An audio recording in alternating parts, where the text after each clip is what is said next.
और उधर यूक्रेन की जंग में रूस को अपने ही हथियारों का सामना करना पड़ रहा है।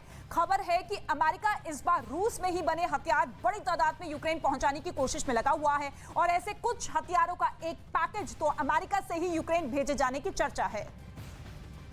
जबकि दूसरी खबर यह है कि तुर्की से S-400 air defence system Ukraine भेजने को कहा गया है। मतलब रूस का सबसे मजबूत सुरक्षा कवच रूस के ही खिलाफ तैनात करने की योजना है।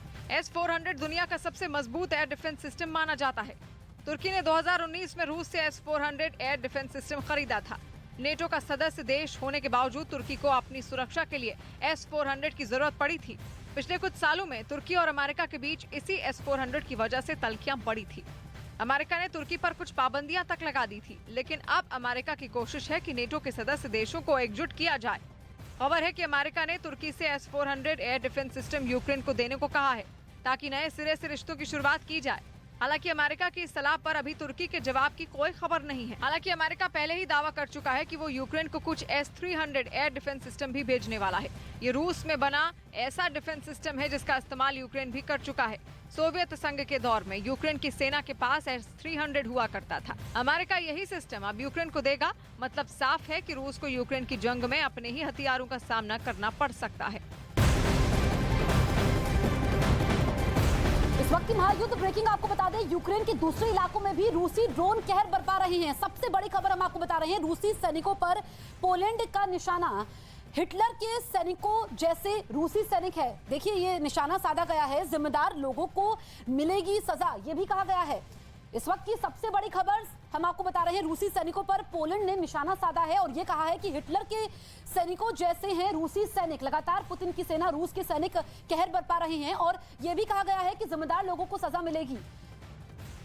इस वक्त की सबसे बड़ी खबर, महायुद्ध ब्रेकिंग हम आपको बता रहे हैं कि पोलैंड ने रूसी सैनिकों पर निशाना साधा है और यह कहा है कि हिटलर के जैसे हैं रूसी सैनिक। हम देख रहे हैं कि यूक्रेन के अलग अलग इलाकों में भी रूसी सैनिक पकड़े जा रहे हैं और यह कहा है कि रूसी सैनिकों को सजा मिलेगी, ये पोलैंड की तरफ से कहा गया है।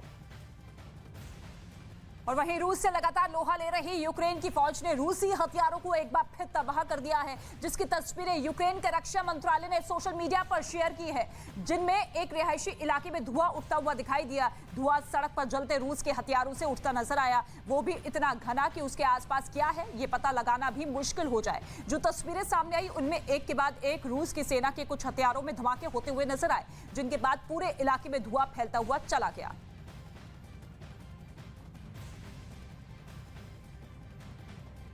तो यूक्रेन की तरफ से ये वीडियो जारी किया गया है, एक के बाद एक किस तरीके से वहां पर बम बरसाए गए हैं और चारों तरफ धुआं ही धुआं नजर आ रहा है। कुछ भी नजर आना यहाँ पर बहुत मुश्किल हो रहा है और खतरनाक तस्वीरें ये बताती है कि किस तरीके का मंजर दिन ब दिन बढ़ता हुआ नजर आ रहा है। आज 28वां दिन है, लेकिन 28वें दिन बाद भी इस महायुद्ध पर अभी तक किसी तरह का कोई विराम नहीं लग पाया है।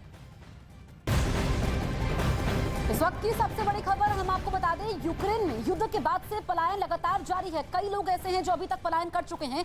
यूक्रेन से 36 लाख लोगों का पलायन अब तक हो चुका है। 21 लाख लोग पहुंचे हैं पोलैंड, तो 36 लाख लोग ऐसे हैं जिनका पलायन हो चुका है, जिसमें से 21 लाख लोग पोलैंड पहुंचे हैं। ये काफी बड़ी संख्या है।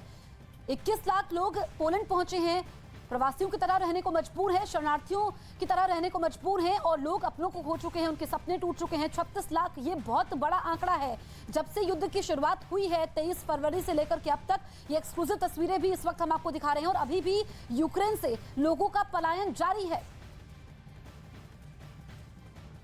और उधर रूस के खिलाफ जारी जंग में यूक्रेन की पूर्व सांसद तेतनिया पुतिन की फौज के लिए सिरदर्द बन गई है, जिन्होंने अपने देश से दुश्मनों को खदेड़ने के लिए सेना की वर्दी पहन ली और राजधानी कीव पर कब्जे का सपना देख रही रूसी सेना से लोहा लेने के लिए मैदान में उतर गई। उन्हें एंटी टैंक मिसाइल यूनिट का जिम्मा सौंपा गया, जहां वो अपने मजबूत इरादों से दुश्मनों के टैंकों को तबाह करती दिखी। युद्ध के बीच यूक्रेन की सेना ने उनका एक वीडियो सोशल मीडिया पर भी जारी किया। इसमें वो अपने कंधों पर बड़े बड़े हथियार उठाती नजर आई। इतना ही नहीं, वो जमीन पर लेटकर एंटी टैंक मिसाइल से रूसी सेना के टैंक पर निशाना लगाती दिखी। उनके इस हमले से पुतिन की सेना का वो टैंक पूरी तरह से बर्बाद हो गया। Прицілилася, перший танк підбила.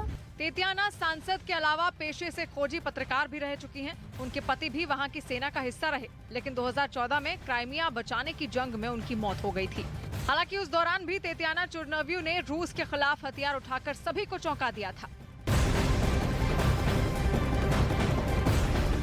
और इस वक्त एक बड़ी खबर आपको बता दें, मारिउपोल में रूसी समर्थकों की जंग दिखाई दी है। रूस की मीडिया के मुताबिक रूस समर्थित अलगाववादी भी यूक्रेन के खिलाफ युद्ध लड़ रहे हैं। डोनेट्स्क क्षेत्र में युद्ध जारी है। वहीं मारिउपोल के हवाई अड्डे को नुकसान पहुंचाने का दावा किया गया है। रूसी मीडिया ने हवाई अड्डे की भी तस्वीर जारी की है। दावा यह किया गया है कि यूक्रेन की सेना यहां बैरक बनाई हुई है। ये तस्वीर आप देखिए मारिउपोल में किस तरीके से जंग जो है और ज्यादा भीषण होती हुई नजर आ रही है। रूसी मीडिया ने हवाई अड्डे की यह तस्वीर जारी की है और दावा किया गया है कि यूक्रेन की सेना यहां बैरक बनाई हुई है और लगातार यूक्रेन इसी तरीके से वहां पर रास्तों को ब्लॉक करते हुए रूसी सैनिकों पर हमला कर रहा है।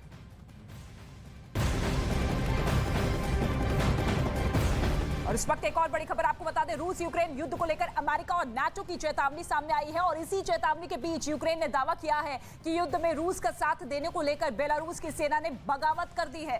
बड़ी तादाद में बेलारूसी कमांडो और सैनिक रूस के खिलाफ हो चुके हैं। ये बगावती तेवर यहां पर बेलारूस के सामने आए हैं, जिसमें बेलारूसी कमांडो और सैनिक रूस के खिलाफ हो गए हैं। हालांकि पहले ऐसी खबरें सामने आई थी कि बेलारूस के सैनिक रूस की वर्दी में, रूस के सैनिकों की वर्दी में यूक्रेन के खिलाफ लड़ सकते हैं, जंग में उतर सकते हैं, लेकिन अब ये बगावती तेवर। और वहीं इंटरनेशनल चेस फेडरेशन ने रूस के ग्रैंड मास्टर सरगई कराकिन पर 6 महीने का बैन लगा दिया है। उन्होंने यूक्रेन पर किए गए रूस के हमले को सही बताया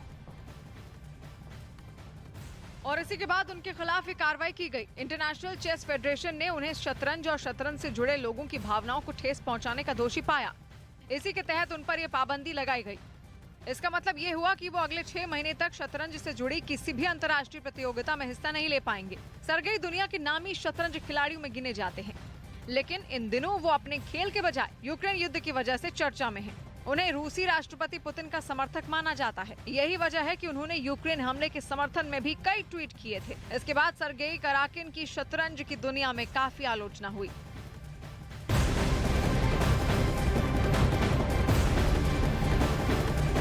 यूक्रेन को जीता नहीं जा सकता है, ये कहना है संयुक्त राष्ट्र महासचिव एंटोनियो गुटेरेस का। उन्होंने कहा कि रूस यूक्रेन को जीत नहीं सकता है, लिहाजा युद्ध को खत्म कर तुरंत बातचीत करनी चाहिए। संयुक्त राष्ट्र के मुताबिक इस युद्ध में 953 नागरिकों की मौत हो चुकी है, जबकि यूक्रेन की 1/4 आबादी अपने घरों से निकल चुकी है, जबकि 10,000 से ज्यादा रूसी सैनिक भी मारे गए हैं।